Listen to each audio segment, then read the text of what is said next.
primero que nada, darles de nuevo, ya se lo hizo, pero la bienvenida a todos y a todas y expresar un poco la alegría que nos da, ya lo hemos comentado aquí entre varias personas, ver tantos jóvenes aquí. Es muy, muy importante que la juventud esté en estos debates y se empodere de justamente una de las disputas más importantes a futuro, que es la del manejo del conocimiento ya desde el presente, pero que se va a ir acrecentando. En este Seminario Internacional de Capitalismo Cognitivo y Economía Social del Conocimiento, me gustaría un poco renombrarlo para este panel que vamos a hacer y decirle de los conocimientos, puesto que justamente vamos a hablar de los saberes ancestrales y la economía de los conocimientos en este caso. Como ustedes saben, en América Latina estamos en varios procesos de descolonización en muchos de nuestros países, siendo Ecuador y Bolivia dos ejemplos muy fuertes en ello, pero muchas veces cuando hablamos de descolonización las miradas van un poco hacia afuera. Hablamos de imperialismo, hablamos de neocolonialismo, de empresas transnacionales, de la estructura del derecho internacional en cuanto a la propiedad intelectual, pero en este panel justamente vamos a tratar de unir todas estas reflexiones con una mirada también hacia adentro porque justamente como lo dice el título vamos a tratar de ver un poco la relación que puede existir entre nuestros saberes ancestrales y esta propuesta de la que hemos estado hablando estos 3 días de economía social de los conocimientos. Obviamente esto está ligado en Ecuador al mandato constitucional de la construcción de un Estado plurinacional e intercultural, el cual no podría pensarse sin un proceso de descolonización de nuestro pensamiento, que tiene mucho que ver con esto, con este diálogo de saberes justamente, ¿no? Voy a presentar bueno, ya se les presentó brevemente a nuestras dos ponentes, ahora voy a presentar a la que va a comenzar nuestro diálogo, que es Catherine Walsh, de la Universidad Andina Simón Bolívar, sede de Ecuador. Ella es profesora principal y directora del doctorado en estudios culturales latinoamericanos de la Universidad Andina Simón Bolívar, donde también ha coordinado la cátedra de estudios afroandinos y con Juan García Salazar el Fondo Documental Afroandino, que es un amplio archivo de la memoria colectiva, los saberes ancestrales y la tradición oral de las comunidades de Esmeraldas y del Valle del Chota. Tiene una trayectoria larga de acompañamiento a procesos afrodescendientes e indígenas en América Latina, incluyendo a nivel de educación superior y un interés particular en el proyecto político, epistémico y existencial de la interculturalidad y la decolonialidad.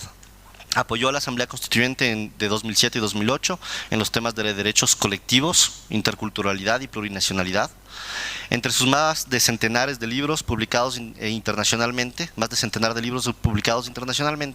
se encuentran los libros más recientes, Lo pedagógico y lo decolonial, Entretejiendo Caminos, 2014, Pedagogías decoloniales, Prácticas insurgentes de resistir, reexistir y revivir, 2013, Interculturalidad y decolonialidad, Ensayos desde Abya-Yala, 2012, Interculturalidad, Estado, Sociedad, Luchas decoloniales de nuestra época, 2009. Su ponencia se va a intitular Saberes ancestrales y el mercadeo de conocimiento de vida. Sin más preámbulos, le dejo hablar ahora a Catherine. Bueno, muchas gracias, Eduardo. Buenos días a todas y a todos. Primeramente quiero agradecer al director de CIESPAL, el doctor Francisco Sierra, y también Claudia Maldonado, el director de investigación, quien ha venido insistiendo en mi presencia hoy. También disculparme que no pude estar presente los últimos días de esos debates interesantes de ustedes. Lo que quiero hacer más que todo hoy es provocar una discusión, un diálogo, un debate sobre el tema de saberes ancestrales y esta noción de economía de conocimientos, ¿no? Sospecho que todos que estamos presentes, o tal vez la mayoría, estamos de acuerdo sobre la necesidad y la urgencia de construir otro modo de vida no sujeto al capitalismo cada vez más salvaje, pero también no sujeto a la noción de la civilización occidental como opción única. No estoy rechazándola, sino diciendo que tal vez no es la única opción. Y también no sujeta a la matriz de poder que sigue siendo moderno y colonial también internamente. También sospecho que estamos de acuerdo con la perspectiva expresada por René Ramírez en una entrevista que hizo hace algunos meses atrás en Telesur, donde dijo que con el capitalismo cognitivo, y cito, los países del sur Nos queda reservado tan solo el papel de ser consumidores de la ciencia, la creación y la innovación del norte. Algo que todavía podemos observar en nuestras universidades del país, pero también en América Latina en general. O sea, universidades, incluyendo las públicas, o tal vez especialmente las públicas, donde sigue vigente la geopolítica dominante del conocimiento y la colonialidad del saber. Es decir, una noción que el conocimiento es único. Como dijo Eduardo, estamos hablando de conocimientos aquí, no singular. Pero esta noción que sigue operando en las universidades, que hay solo un conocimiento que es universal, ¿no? Y sabemos que este conocimiento universal es eurocéntrico, es blanqueado, ¿no? O blanqueado, es masculino, es heteronormativo y es patriarcal. Entonces, parte del problema mismo es qué hacemos sobre nuestras universidades. Francesco esta mañana dio una presentación excelente sobre los modelos emergentes de universidades, particularmente en el mundo del norte. Podemos preguntar cuáles son nuestros modelos de universidades, no los nuevos modelos del Estado de universidad, sino los modelos que existen. ¿De qué manera sigue replicando perspectivas de universidad del norte, pero a veces con una muy mala replicación? ¿Y qué sucede con los conocimientos, en plural, producidos aquí en América Latina? ¿De cuántas veces están enseñados en las universidades? Hace algunos años atrás, hice una encuesta en todos los programas de ciencias sociales del país. Y entre 80 y 85% de la bibliografía enseñada en los cursos es de autores de Estados Unidos o europeos. O sea, ¿de qué manera estamos hablando de cómo pensar y con quién pensar desde y adentro de América Latina o Abayala? Yo creo que esos son importantes de ir pensando. Al respecto también quiero mencionar que para los que tienen interés en este tema de la problemática de geopolítica del conocimiento, realmente lo que estamos hablando acá, la próxima semana en la Universidad Andina Simón Bolívar, desde el día martes en la tarde hasta el día jueves, tenemos un evento internacional sobre educación superior y geopolíticas de conocimiento en América Latina, con varios ponentes de América Latina, de distintos países que van a hablar sobre las reformas emergentes de educación superior. Pero podemos decir que frente de toda esta problemática, de esta noción de la colonialidad del saber, la Constitución de Montecristi hace muchas rupturas, ¿no? Tal vez es la primera constitución en el mundo que introduce la noción de conocimientos en plural, que habla de conocimientos de ciencias y tecnologías, incluyendo conocimientos, ciencias y tecnologías ancestrales. Entonces es también romper esta noción entre el conocimiento y los saberes locales, ¿no?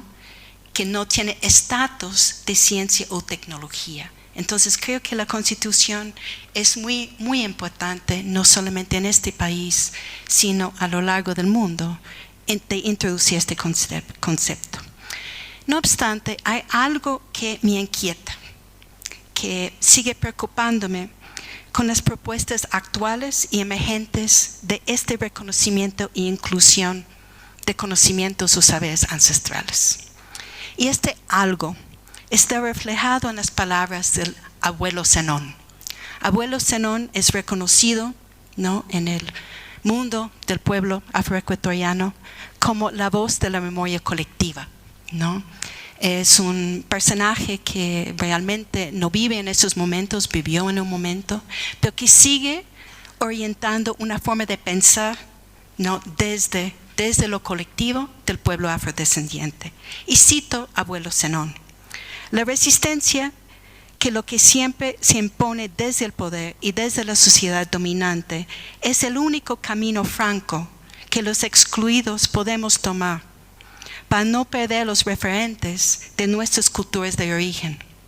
Todo lo que viene del saber de los mayores es válido para reafirmar lo que tenemos que hacer como individuos y como pueblos. Fin de cita de Zenón.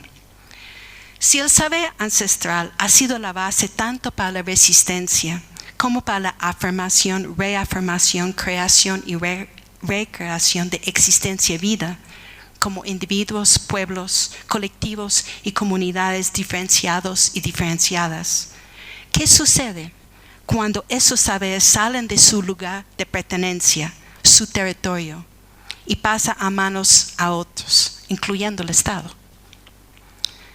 También pregunto, ¿son las nuevas propuestas de diálogo de saberes y economía social de conocimiento parte de esfuerzos de construir un nuevo país plurinacional y intercultural y fortalecer la recreación casa adentro y casa afuera de lo ancestral, así como reparación y como camino hacia una sociedad distinta?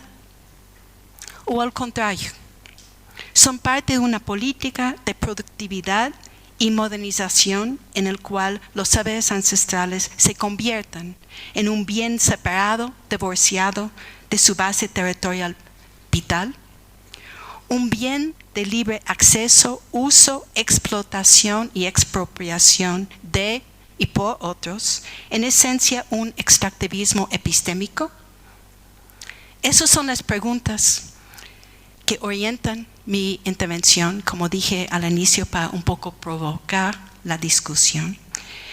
Y lo voy a reflexionar sobre ellas en 3 momentos o 3 ejes. El primero tiene que ver con nuestra comprensión de saber o saberes ancestrales. ¿Qué mismo estamos hablando? Y quiero empezar contando algo que sucedió hace unos meses atrás, que llegaron a mi oficina 2 jóvenes empleados del Instituto Nacional de Patrimonio Cultural. Y su propósito, anunciado por ellos, es de llevar al nuevo banco de conocimientos el archivo del saber ancestral del pueblo afroecuatoriano que reside en Comodato, en el Fondo Documental Afroandino de la Universidad Andina Simón Bolívar. Expliqué que este archivo, que data desde los años 60 y que tiene miles de horas de testimonios de saberes ancestrales del pueblo afroecuatoriano, tanto del Valle de Chota como de Esmeraldas, y un amplio archivo visual, no es un archivo mío, ni tampoco de la universidad. Este archivo pertenece a la memoria colectiva viva de las comunidades afrodescendientes. Entonces, cuando expliqué eso a esos jóvenes del Instituto Nacional de Patrimonio, me dijeron, bueno, está bien, pero como son parte de un interés público, deberían pasar a manos del Estado.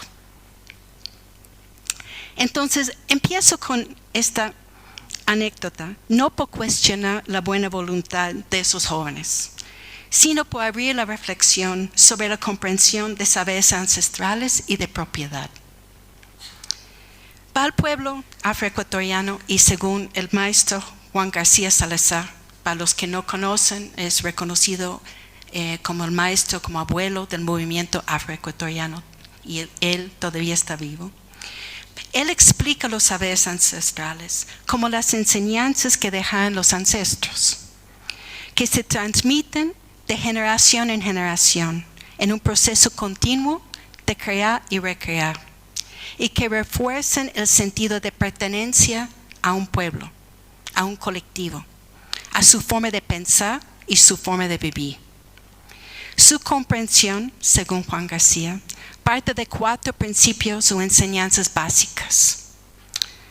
La primera, son anteriores al Estado, es decir, que los saberes ancestrales inician antes que el Estado existió. Otra vez de citar a abuelo Zenón, él dijo, cuando el Estado no era, las leyes ancestrales del pueblo negro ya estaban vigentes, ordenando lo propio y mandando respetar lo que es ajeno. Fin de cita del abuelo Zenón. Se transmiten y transitan de generación a generación por la voz, por las palabras de las y los mayores, y se guardan en la memoria colectiva para desde ahí ordenar el mundo cultural, político y material de los pueblos. Contienen un conjunto de principios sobre el universo y los seres tangibles y intangibles, de reglas y referentes culturales, para ordenar, regular las acciones de los individuos y los colectivos. Principios, reglas y referentes que muchas veces contradicen la racionalidad, la colonialidad del saber y poder de la sociedad mayor, es decir, dominante. Y finalmente, fueron y son todavía sembrados y cultivados en el territorio entendido como vida, o sea, no podemos hacer la separación. El territorio para el pueblo afrodescendiente descansa en y está arraigada a esta siembra ancestral. Entonces, eso nos da una base inicial para ir pensando, por lo menos desde el pueblo afroecuatoriano, y podemos ver los paralelos con los pueblos y nacionalidades indígenas, que mismo es esta cosa que estamos llamando saber ancestral. Pero también podemos preguntar si el nuevo avance, el nuevo debate hoy día en este país y desde el Estado sobre la necesidad de proteger esos saberes ancestrales es en contradicción con la falta de protección de territorios ancestrales. Es decir, ¿cuál es la relación o cuál debería ser la relación entre proteger saberes y proteger territorios ancestrales? Si las dos cosas están entrelazados que no podemos separarlo. Entonces, ¿qué nos dice también esta lectura o esta comprensión de casa adentro? Es decir, desde adentro del pueblo afroecuatoriano. A nosotros y nosotros, casa afuera, los que estamos aquí. Yo creo que mínimamente nos dice que los saberes ancestrales no son un bien de uso, sino algo constitutivo, inseparable de la existencia y vida misma del pueblo, colectivo, comunidad afroecuatoriano y de manera similar a los pueblos y nacionalidades indígenas. También nos dice, tal vez, que una perspectiva, visión que no solamente interrumpe la colonialidad de saberes, sino también hace tensionar y cuestionar la perspectiva manejada de las actuales propuestas estatales, incluyendo el Código Económico de Economía de Conocimientos. Es decir, si esta visión de saberes ancestrales no entra en tensión o debate con este código, y si existe este debate o tensión, ¿qué hacemos en este proceso de ir pensando colectivamente sobre el qué hacer, ¿no? Y así, desde casa adentro hacia casa afuera, hay una pregunta que me parece central. ¿Son el reconocimiento e inclusión de los saberes ancestrales por parte del gobierno, aún desde una comprensión, postura todavía colonial y occidental? Entonces, eso me pasa al segundo momento o eje de reflexión. Y eso tiene que ver con el diálogo de saberes y lo que hoy se llama dentro del gobierno la transversalización de la interculturalidad, ¿no? Tal vez lo que podemos nombrar la actual política casa afuera. Para el pueblo afroecuatoriano, casa adentro, los saberes ancestrales ofrecen una serie de contenidos culturales y códigos propios para sostener los diálogos y los entendimientos con los otros de casa afuera. Es decir, no su meta cuando desde el pueblo afro habla de diálogo, no es para pasar sus saberes a otros, o tampoco a financiar por su libre circulación, elementos que están presentes en el código, sino para ofrecer enseñanzas que nos hace cuestionar nuestros propios códigos y lógicas epistémico-culturales sociales, y tal vez ver su propia limitación, su racionalidad cerrada. En cierta forma, este diálogo puesto desde los pueblos y comunidades tiene una función y es una apuesta pedagógica, ¿no? De casa adentro a casa afuera. No pasar los saberes, sino pasar este proceso de aprendizaje y de cambio de lógica. Sin embargo, para el Estado, y tengo que decir, tal vez pasen así, el sentido, propósito, función del diálogo de saberes parece ser algo distinto, ¿no?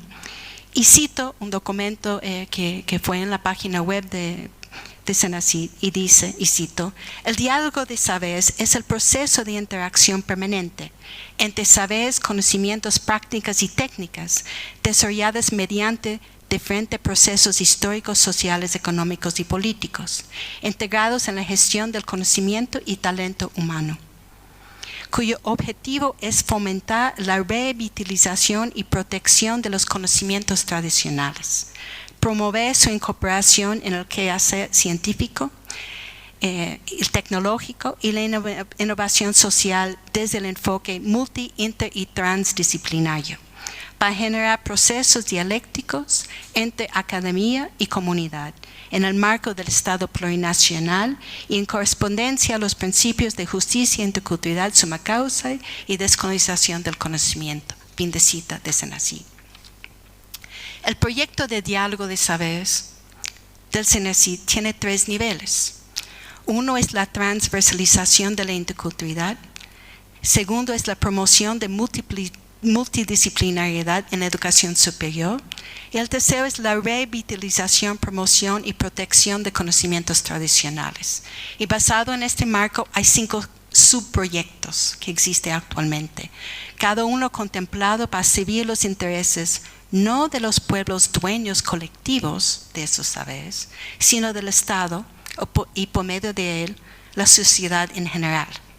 O sea, un ejemplo es este subproyecto de conocimientos tradicionales y cambio climático. De hecho, un tema sumamente importante para el país, para América Latina.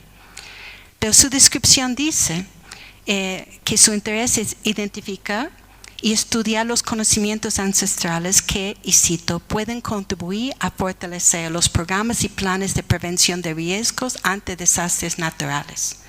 Una fuente valiosa de información para las ciencias y el desarrollo de una cultura climática. Pero uno pregunta otra vez, ¿qué pasó con las comunidades? Si esos saberes pasan a manos de esos proyectos. El Código Económico de Economía de Conocimientos, en su artículo 4, numeral 18, dice: se reconoce el diálogo de saberes como el proceso de generación, transmisión y intercambio de conocimientos científicos y saberes ancestrales y locales para la concreción del Estado plurinacional e intercultural. Y en su artículo 5, el Sistema Nacional de Ciencia, Tecnología, Innovación y Saberes Ancestrales dice: rescatar y potenciar los saberes ancestrales como elementos fundamentales para generar valor y riqueza para la sociedad.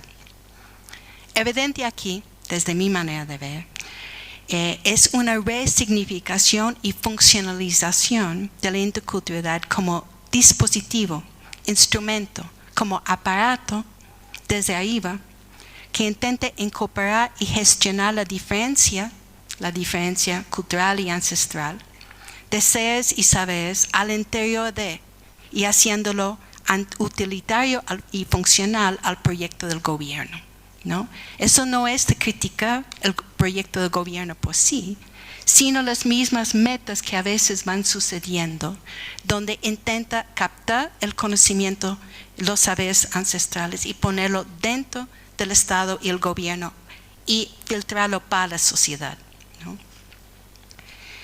Entonces, la noción aquí en juego es que los seres y saberes ancestrales pueden servir fines más amplios que esos de las propias comunidades. Claro, el problema aquí no es en el pensar con los saberes ancestrales. De hecho, un esfuerzo iniciado con la Constitución de Montecristi de descolonizar el conocimiento. El problema más bien es en la conversión de saberes enlazados al territorio y la vida, a pueblos y a la existencia vida, en productos medibles y tangibles, algo que podemos claramente definir, útiles y apropiables para la institución empresa, que también es parte de una institución empresa estatal, igual que la educación superior, etc. Que fácilmente, sin decir que es la meta, podría encaminar una recolonialidad del saber, poder y de la vida misma. Mi tercer punto, un momento.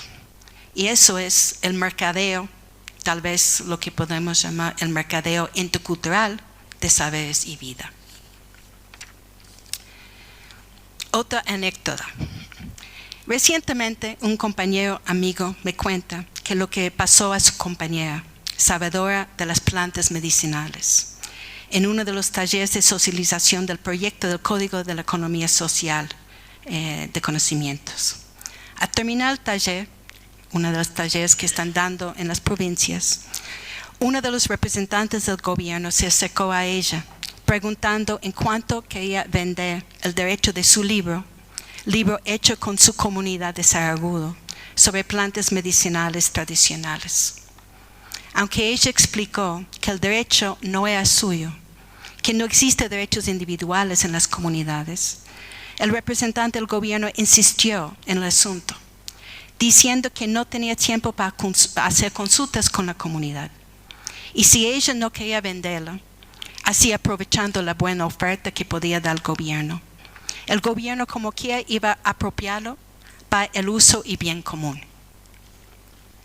Tal comentario parece reflejar el proyecto encaminado tanto en el Código como en las 3 enmiendas constitucionales que las procede.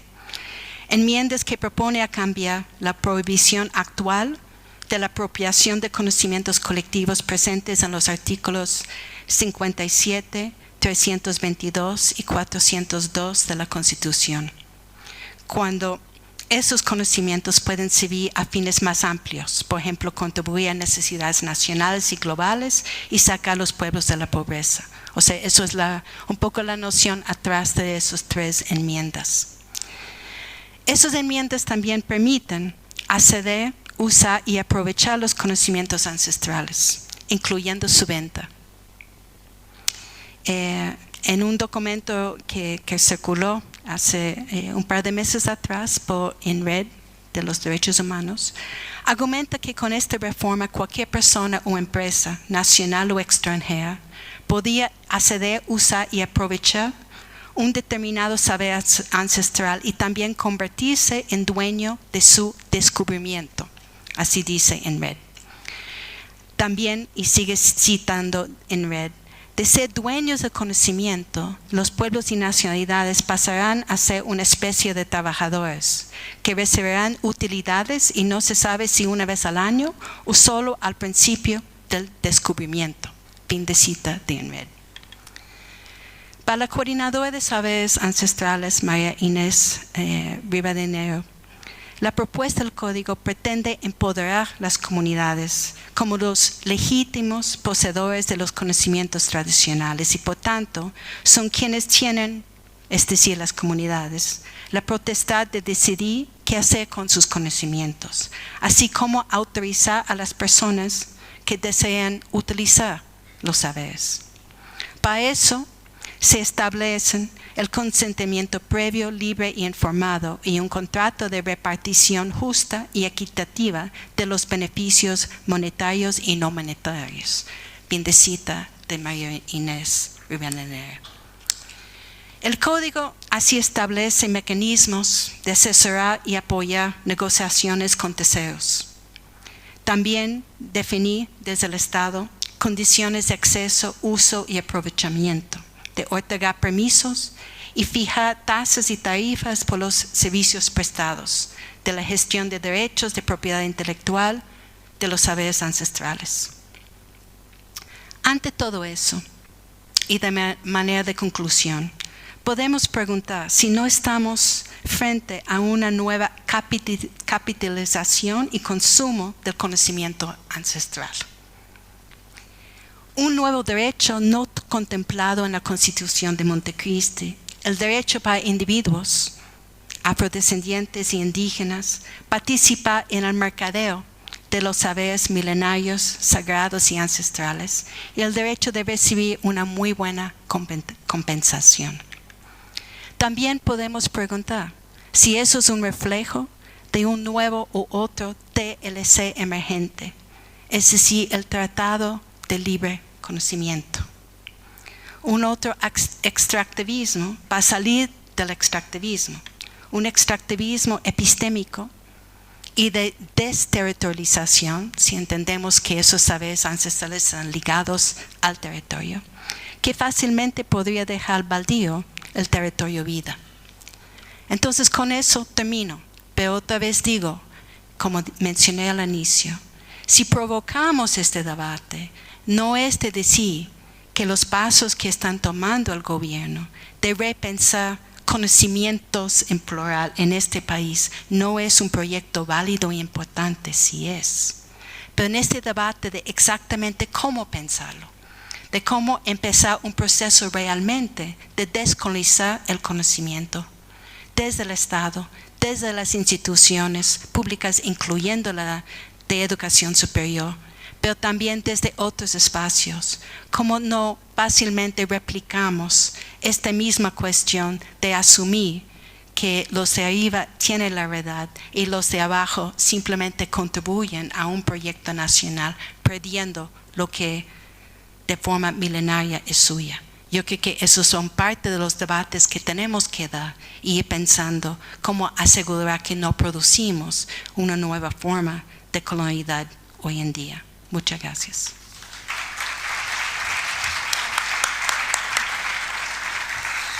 Muchas gracias, Catherine. Bueno, Catherine ha planteado debates muy importantes en cuanto a esta perspectiva de construcción de otro modo de vida, de cambio de matriz de poder. Yo rescataría unas 3 ideas, como justamente el hecho de que no es necesario pensar en plural, simplemente los conocimientos, ciencias, tecnologías ancestrales, sino ver un poco cómo no caer en lo que se llama el extractivismo epistémico, no caer en esta concepción de simplemente un bien de uso o un mercadeo, como lo llamó Catherine, pensar el conocimiento como un conocimiento de vida ligado al territorio, que no se puede hablar de protección de este conocimiento sin protección del territorio. Y finalmente esto nos invita de cierta manera a pensar la relación que existe entre el bien común dentro de un Estado plurinacional y la relación con los legítimos poseedores de estos conocimientos. Es el debate un poco que se ha sentado, que yo rescataría de lo que acaba de decir. A continuación vamos a oír a Irene León.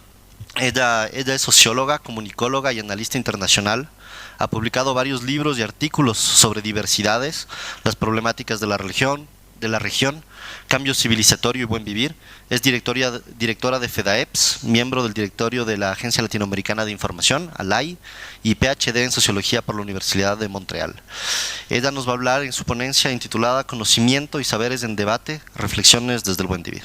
Por favor, Irene. Muchas gracias. Es grato estar en esta casa una vez más y aplaudir estas iniciativas de generar debates sobre estas problemáticas tan centrales en el devenir de nuestra América Latina, del mundo y sobre todo de nuestro país.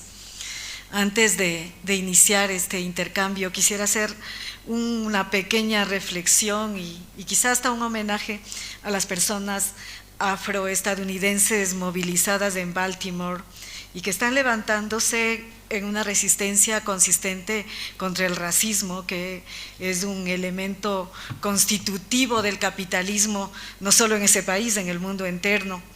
Y claro, esos procesos de acumulación del capitalismo que no pueden reproducirse sin acudir a la vigencia de esta forma de poder, de dominación, cuyos alcances a estas alturas tienen alcance planetario. Entonces, quizá mandar este ánimo a la gente que está luchando contra todo esto en otras tierras, ¿no?, en las que quizá estas situaciones se viven de manera muy cruda, muy aguda, que acá sí las recordamos todavía y las recordamos todos los días, las vivimos de otro modo quizá. En esto no es lejano hablar de todo lo que se vive, de todas las relaciones de poder en todos los campos que se viven ahora en torno a la búsqueda de control del mundo. Y es un control en el que cada vez aparecen unos actores casi anónimos que no se pueden nombrar, por ejemplo, como se nombran nuestros estados latinoamericanos en proceso de transformación. Son unos actores muchas veces sin cara, sin rostro, anónimos, el sector financiero, el complejo industrial militar y otros que son los verdaderos actores de control del mundo y que también son actores centrales en la expoliación de saberes y conocimientos, expoliación de saberes y conocimientos que son elementos históricos constitutivos de este proceso de acumulación de poder capitalista mundial. Históricamente, la apropiación de los saberes, la recuperación de estos, la adaptación de estos saberes y conocimientos a los criterios validados por la corriente llamada dominante, el establecimiento de criterios de validación unilineares han servido para todo, pero también para la recuperación incluso de modelos políticos nuestros históricos, que una vez desvirtuados se vuelven funcionales al sistema. Y para volver a lo que hablé al inicio, a estas jóvenes movilizándose en Estados Unidos, quizá, por ejemplo, dar el ejemplo de que la propia constitución de ese país se dice tener inspiración en modelos de los pueblos originarios de allá. Y solo para ilustrar cómo todo esto hay un proceso de desvirtuación de los puntos de partida que se vuelven incluso contra el punto original, no solo de conocimiento, sino de generación de modos de vida, de modos de gestión, de construcciones políticas. En eso, para hablar de algo que pasa por acá y asociar a lo que estoy diciendo como introducción, quizá poner a la biopiratería como un ejemplo. Esto vivimos nuestros países, vivimos, por ejemplo, todos los países amazónicos que compartimos la Amazonía, vivimos un proceso intensivo de biopiratería. Y esto no ha comenzado hace 3 años, ni tiene que ver necesariamente con el desarrollo de la propuesta de economía social del conocimiento, sino con el modelo capitalista desarrollándose y ampliándose cada vez más en este ámbito. Entonces, la biopiratería, por ejemplo, es una cadena en la que intervienen distintos agentes del mundo corporativo. Intervienen actores de la investigación, de las universidades, investigadores independientes que se dicen muchas veces hacer trabajos en beneficio de las comunidades y que incluso a veces se insertan mismo en las comunidades. Pero al fin intervienen distintos actores que revierten los conocimientos al fin a las cadenas de producción de conocimiento que por lo general van a beneficiar a las transnacionales. De hecho, en paréntesis, las corporaciones transnacionales, principalmente las 7 que controlan el mundo, las principales, invierten cada vez más de un modo un poco perverso en investigación en esta área. E invierten incluso ahora en un desarrollo discursivo que tiene que ver con iniciativas de protección de los conocimientos, de nuestros conocimientos que ellos vienen luego a explotar. Entonces son los actores del capital los que expropian y vienen haciéndolo principalmente con complicidad de los estados capitalistas y neoliberales. Y nosotros sí tenemos bastante que contar, como dije, los países de la cuenca amazónica sobre estos tópicos. ¿Qué pasa ahora? Digamos, este es un ejemplo de un contexto muy complejo en el que se interrelacionan distintos aspectos que tienen que ver tanto con nuestra propia existencia histórica diversa, como con este momento de globalización del capitalismo y de búsquedas diversas de universalizar, incluso para utilizar una palabra foránea, todo, en el que el conocimiento, los conocimientos incluso se quieren ver desde ese lente, desde un ojo de un patrimonio pretendidamente internacional, no necesariamente de los pueblos, sino de alguien o de una entidad que existe en alguna parte. Pero como lo veremos más adelante en lo que voy a plantear, los conocimientos son históricos y son situados. Y en eso quizá un aporte central de nuestros procesos latinoamericanos es el de poder visualizar, sobre todo en la propuesta ecuatoriana, boliviana y de la República Bolivariana de Venezuela, de visualizar horizontes claros y netos a largo plazo. Es decir, de haber colocado algo que estaba situado de modo abstracto hasta aquí, o de modo más bien no abstracto, sino disperso, como algo existente y pasado, y volverlo a transformar en viviente y posibilidad de proyección futura. Me refiero, por ejemplo, a la propuesta del buen vivir, a la visión del buen vivir, vivir bien, y a la gran propuesta de gran alcance del socialismo en el siglo XXI, como está planteado también en distintos lugares ya de nuestra América Latina. Entonces decía, tener estas visiones de horizonte, de largo plazo, de largo alcance, de buscar un a dónde apuntamos, qué queremos hacer como colectividades, como pueblos hacia adelante y ahora. Y claro, esto está interrelacionado con un proyecto y unas visiones de corto plazo, que son las que estamos debatiendo aquí principalmente, pero no solo, porque lo que estamos hablando aquí también está interrelacionado con estas visiones de largo plazo. Lo nuestro, digamos, al plantear así, es bastante. Quizá no lo vemos porque estamos inmersas en este gran proceso de construcción que ha sido el de volver a levantar una visión de horizonte, e insisto en eso, que no se hace en cualquier momento, no se produce todo el tiempo ni de cualquier manera, y que no aparece de la nada, sino que es el resultado de unos procesos históricos, tanto de resistencias y cuestionamientos, pero también de búsquedas de alternativas. Tenemos ahora este gran planteamiento del buen vivir, una visión interrelacional en la que se incluyen muchas cosas, una visión que invita a redefinir también todas las relaciones entre los humanos, los seres humanos, y ahí no está por demás decir que han sido muy, muy complejas y como lo mencioné al inicio, muy marcadas por unas relaciones muy de poder que hasta ahora persisten en distintas formas de la convivencia humana. Es decir, entonces buscar una redefinición de esas relaciones entre los humanos, una relación diferente de todos los humanos, de todo lo viviente, con la Pachamama, con la naturaleza, y en fin, muchas redefiniciones que buscan en el pensamiento histórico ancestral una proyección hacia el futuro.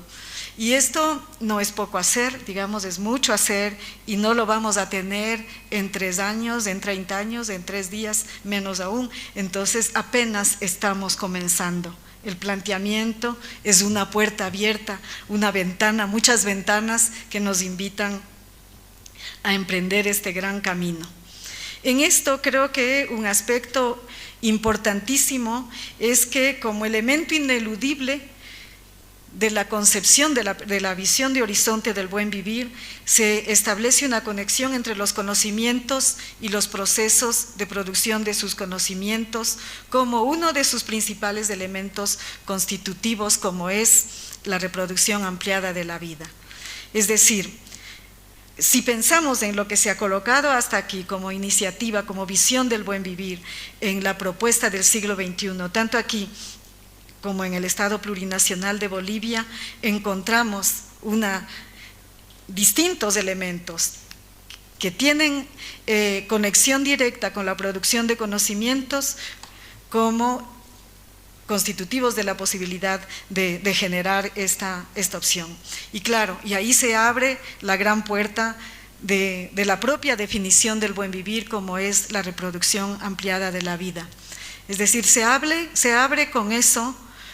Estamos hablando de pensar todo en torno a la reproducción ampliada de la vida, y ya no en clave de reproducción del capital como lo tenemos hasta aquí.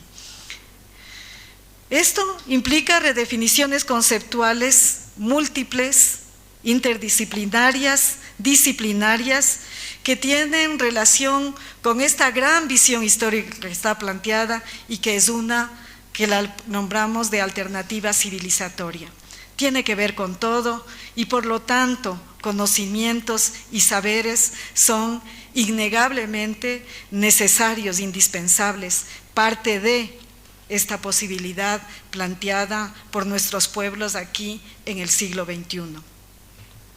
En esta visión, las diversidades aparecen al centro del proceso de conceptualización, es decir, por esa misma visión de integralidad, de interconexión entre todo, los conocimientos aparecen también como parte de esta redefinición donde la singularidad del conocimiento ya no aplica para nada, y se ha dicho aquí en las distintas presentaciones de distintos modos esto, es decir, los conocimientos dichos en plural, como todo dicho en plural, es lo único que puede permitirnos transitar hacia esta nueva visión.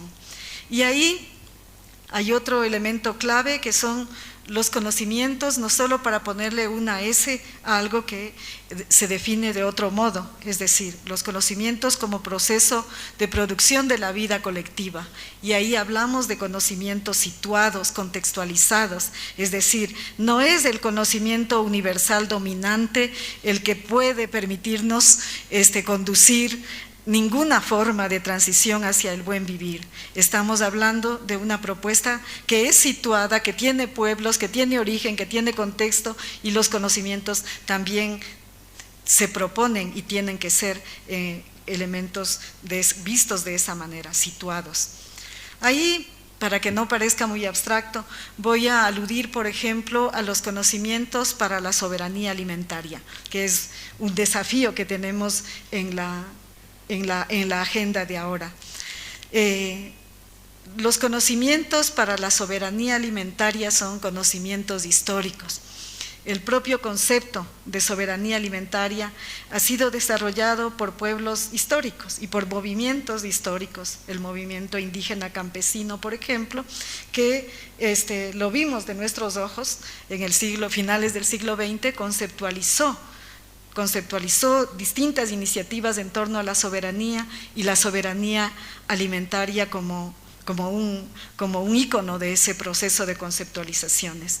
Entonces, paréntesis también interesante para mencionar cómo, contrario a lo que se cree, no todos los conceptos, los conocimientos, los saberes provienen de la academia, de los centros de investigación y de los claustros donde se cree que son los únicos productores de conceptos. Este concepto fue producido por el movimiento campesino indígena principalmente de la región y del mundo también. Decía entonces, este es un ejemplo porque la producción de estos conocimientos provienen principalmente de los conocimientos de las mujeres, no solamente a nivel de agricultura, sino también en tanto al descubrimiento de todos los procesos de generación de alimentación. Si no solo pensemos todo lo que habrá tomado o lo que tomaría los centros de investigación legitimados, descubrir lo que es veneno y lo que no es veneno, qué plantas son de consumo y qué plantas no lo son, qué es alimento y qué no es alimento. Quizá si hubiéramos estado sometidas a esos centros de investigación, hubiéramos mucha gente muerto envenenada, como puede pasar ahora con los transgénicos, ¿no? Entonces, decía, todo este acumulado de desarrollo de conocimientos que son ahora un pilar de la soberanía alimentaria, son conocimientos principalmente producidos por mujeres en escenarios que no tienen que ver con los escenarios legitimados como productores de conocimiento. Eso por un lado. Entonces nos encontramos ahora con un cúmulo de conocimientos desarrollados históricamente, de modo, dirían otros, descentralizado, y que son muy potentes, son clave para la supervivencia de la humanidad y que ahora entran en una fase de búsqueda de apropiación intensiva por parte de las corporaciones.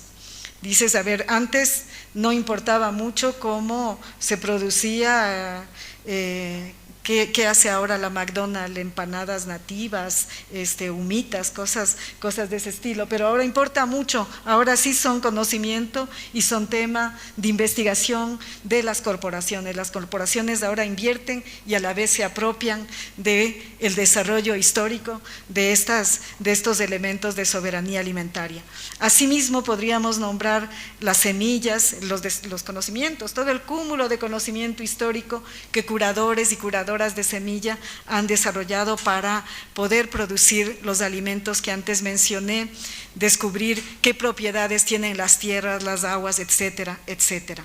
Entonces, estos procesos de producción colectiva y situada, como lo decía antes, que llevaron a generar estas formas de conocimiento, ahora están bajo este control de actores principalmente privados, corporativos, que buscan apropiárselos y que muchas veces amparados en el anonimato, no solamente el anonimato en tanto a las fuentes y recursos de investigación, sino también a los lugares donde se alojan, ¿no? Como ahora son cada vez más bancos de conocimiento digital, se supone que no tienen dueños, que no tienen contexto y que son de un alguien que nadie los conoce ni los identifica.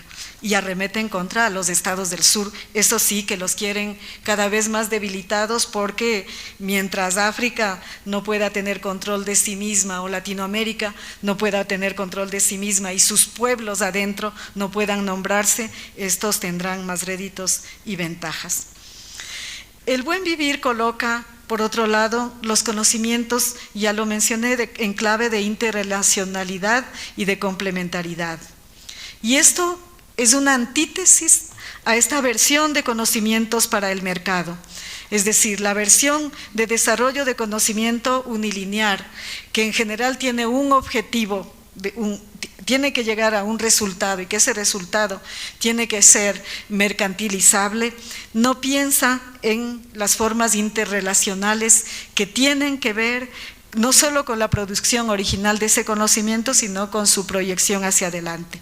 De ahí vienen todos estos procesos de destrucción en los que estamos inmersos en el sur, sobre todo, donde se desconocen estos dos ejes fundamentales de la producción de conocimientos ancestrales, por ejemplo, como siempre han sido la interrelacionalidad y la complementariedad. Es decir, qué y para qué se producen las cosas, para qué tiene que ver el ejemplo que mencioné antes, el de la alimentación con las semillas, a dónde se quiere llegar con eso, qué bien, qué necesidad colectiva se está satisfaciendo y cómo se puede hacer. En fin, los conocimientos para la reproducción ampliada de la vida, elemento central de la visión del buen vivir, en un contexto como el que estamos ahora, del predominio de una visión de los conocimientos para el mercado, de la innovación para el mercado, tienen y se enfrentan a muchos desafíos. Y como lo dije, plantearlos, tratar de identificarlos ahora es un primer paso, pero claro, apenas estamos comenzando, digamos, como sociedad a plantearnos estos desafíos. Estamos en el momento, en estos debates que se están planteando aquí, ya se ha dicho mucho sobre temas de propiedad intelectual, de innovación tecnológica, de otros temas asociados al desarrollo de conocimientos para la reproducción del capitalismo y del patriarcado, como se está planteando. Y esto implica, digamos, de algún modo, visualizar continuidades y rupturas. Continuidades en tanto nuestro contexto sí tiene pies somos una sociedad histórica, tenemos pies en visiones ancestrales, pero a la vez estamos absorbidos en todos estos desafíos que se plantean ahora de articular este planteo al mundo global internacional e incluso de proponer nuestras iniciativas de transformación a unas visiones de competitividad en ese escenario. Entonces, ahí tenemos bastantes contradicciones, tenemos muchos desafíos para para este momento, para lo que se está definiendo en este momento. Hay partes de lo que se está planteando que tienen un concepto fuertemente de conocimiento singular capitalista y que tratan de hibridarse con esto otro en una producción ya cotidiana de hechos que muchas veces llevarán a una situación irreversible para distintas formas de producción de conocimiento como son los conocimientos ancestrales. Entonces, sí hay una invitación a mantenernos atentas, a generar propuestas e iniciativas que, como lo planteó Pedro Cajigal en la presentación esta mañana, en lo que estamos tratando de incursionar y de hacer algunos aportes para que estas iniciativas, que son buenas, no caigan necesariamente y aún por inercia en un camino ya trazado por el capitalismo global y sus desafíos. Al volver a las preguntas de qué, cómo y para qué generar conocimientos en perspectiva del buen vivir, obviamente volvemos a otro universo distinto a lo que acabo de alertar, que es la construcción, la búsqueda, la investigación, la necesidad de generar nuevas ideas para la construcción de equilibrios de vida y de reproducción de la vida, como dijimos. Es decir, reproducir la vida implica pensar de otro modo la relación con la naturaleza, que no es la misma que para reproducir el capital. Es decir, y ahí no estamos hablando necesariamente solo de volver a una forma tecnológica, es decir, ¿por qué, por ejemplo, no podemos hacer investigación sobre qué tecnologías podrían permitir, las tecnologías que sí conocemos ahora y que vivimos con ellas, qué tecnologías y qué formas de investigación tecnológica podrían aportar a esta búsqueda de equilibrios de vida que lleven a generar, a ampliar las ideas de reproducción ampliada de la vida? Eso sí podría ser también otro aporte considerable para estas búsquedas en las que estamos no solo nosotros y nosotras, sino también el mundo entero, en medio de una crisis donde ya es evidente que algunas cosas ya no dan para más.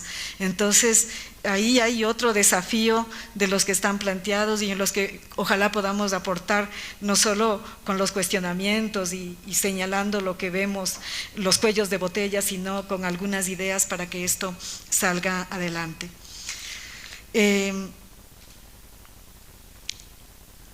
Digamos también, por otro lado, hay el tema, voy a ir brevemente porque no sé cuánto tiempo me queda y me queda la mitad de lo que tengo que plantear hoy. Entonces, al hablar de esto, digamos, hay otro modo de ver desde la clave de buen vivir, lo que ahora se llaman disciplinas interdisciplinario y esferas de producción de conocimiento. Es decir, reducidas ahora a la noción de negocios, como lo digo, con viabilidad del mercado, se pierde el sentido de la lógica de lo que puede ser todo este universo de generación de conocimientos. Incluso, por ejemplo, ahora se habla más y más de la inutilidad del pensamiento filosófico, como en el que se inserta la propuesta del buen vivir, por ejemplo, o de la inutilidad de las ciencias sociales que permiten conocernos y conocer y buscar a dónde vamos, a dónde va la humanidad en beneficio de una supervalidación de lo que se llaman conocimientos que van tecnológicos, que van a servir más y más para insertar al país en el mundo. Entonces, sí hay ahí también otro de los cuellos de botella para trabajar y claro, también hay un reto para las ciencias sociales para reposicionarse como tales, como esferas de pensamiento, de conocimientos propios en el contexto actual. Y ahí quizá mencionar que es un momento muy rico, digamos, brevemente trato de poner algunas de los casos complejos, pero estamos viviendo un momento muy rico. Creo que en lo que yo conozco, por lo menos nunca se ha abierto la agenda de tal modo para debatir estas problemáticas en el país, en la región. Y ahora nos encontramos en un momento y en un contexto en que no hay ningún país de Latinoamérica en el cual la agenda de conocimientos no sea prioritaria, no sea importante, y en el caso de Ecuador, el Estado Plurinacional de Bolivia y la República Bolivariana de Venezuela no se hayan colocado como espinas dorsales de la posibilidad de cambio y más aún de las posibilidades de redefinición del mundo, de las relaciones de poder en el mundo, sino, para citar algo, por ejemplo, la visión de mundo multipolar y pluricéntrico tal como está planteada, viene acompañada de una redefinición de los procesos de producción de conocimientos y de una visión diferente de cómo podría nuestra región insertarse en los circuitos productivos del mundo desde otras formas de conocer y desde otras formas de intercambiar. Brevemente, para dar una idea de algo que es mucho más amplio, pensemos en las propuestas de Gran Nacional, que es un planteo del ALBA y que tiene que ver con una visión de interrelacionalidad, de complementariedades que llevan a estas formas de conocimiento distintas de nuestros pueblos que se han constituido en la historia y que ahora las queremos levantar. Entonces decía, es un momento muy especial, muy interesante el ver que ahora estamos en debate en América Latina y que ese debate latinoamericano tiene una proyección mayor porque al tener que ver con un proceso de transformación planteado, sí está levantando ideas, iniciativas que tienen que ver con lo que se plantea en el mundo.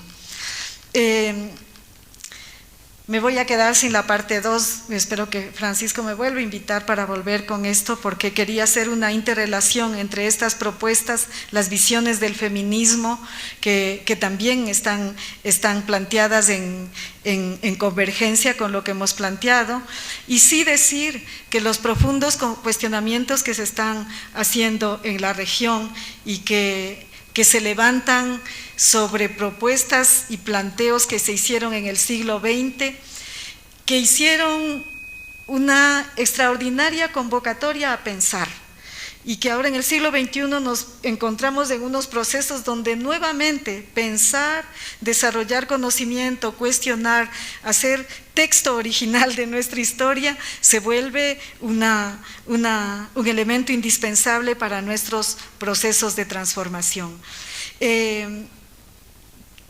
Estas invitaciones a pensar, digamos, a pensar desde lo propio, parece que en este momento de transición, en este momento del mundo, también podría ser una convocatoria mundial. Y ahí, claro, para no dejar solo en el titular, digamos, decía que también los planteos feministas que están desarrollando propuestas de conocimientos igualitarios, integrales, interdisciplinarios, interactivos y complejos, también están confluyendo, digamos, con propuestas epistemológicas que apuntan a transformar no solamente las sociedades, los conocimientos, los objetivos de los conocimientos, sino también que buscan a subvertir las prácticas y los modos de producción de estos conocimientos.